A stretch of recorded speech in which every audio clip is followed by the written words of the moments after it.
ಇದೆಲ್ಲರೂ ಮುಖ್ಯವಾಗಿ ನಾವೆಲ್ಲರೂ ಒಂದು ಹೆಜ್ಜೆಯ ಮಾತ್ರ ಈ ಒಂದು ಕಾರ್ಯಕ್ರಮಕ್ಕೆ ಸೇವೆಯನ್ನು ಕೊಡೋಣ.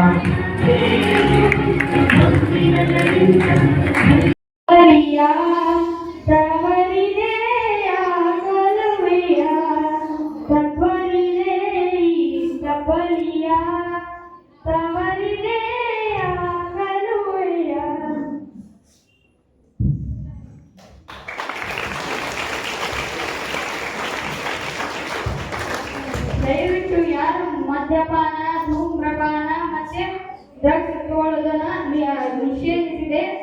ಯಾರು ತಗೋಬಾರದು. ಮದ್ಯಪಾನ ಮಾಡೋದ್ರಿಂದ ಲಿವರ್ ಫೇಲ್ ಆಗಿ ಎಷ್ಟೋ ಕುಟುಂಬಗಳು ಸಾವನ್ನಪ್ಪಿದ್ದಾರೆ. ಮದ್ಯಪಾನ ಮಾಡೋದ್ರಿಂದ ಲಿವರ್ ಫೇಲ್ ಆಗುತ್ತದೆ.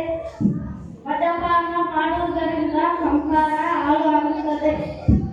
ದಯವಿಟ್ಟು ಯಾರು ಮಾದಕ ವಸ್ತುಗಳನ್ನು ಸೇವಿಸಬೇಡಿ.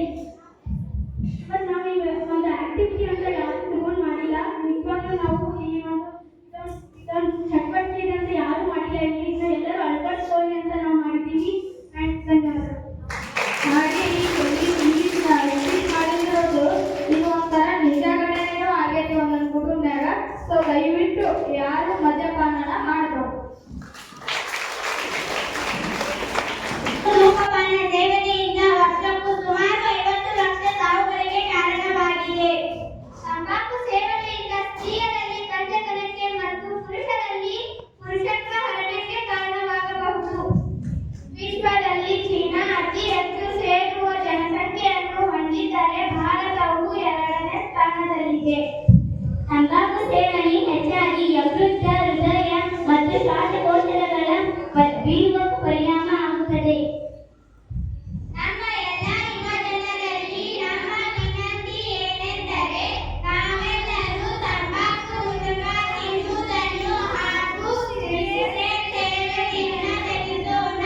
ಉತ್ತಮ ಆರೋಗ್ಯವನ್ನು ಕಾಪಾಡಿಕೊಂಡು ದೇಶದ ಪ್ರಗತಿಗೆ ಶ್ರಮಿಸೋಣ ಎಂದು ಪ್ರತಿಜ್ಞೆ ಮಾಡೋಣ. ನಾವು ಈ ಮೂಲಕ ಪ್ರಮಾಣ ಮಾಡುವುದೇನೆಂದರೆ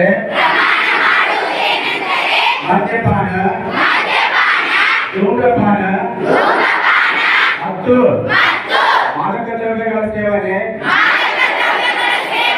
ನನಗೆ ಮತ್ತು ಮಾನವ ಸಮಾಜಕ್ಕೆ ಮಾರಕವೆಂದು, ಇದರಿಂದ ಮಾನವನ ದೇಹ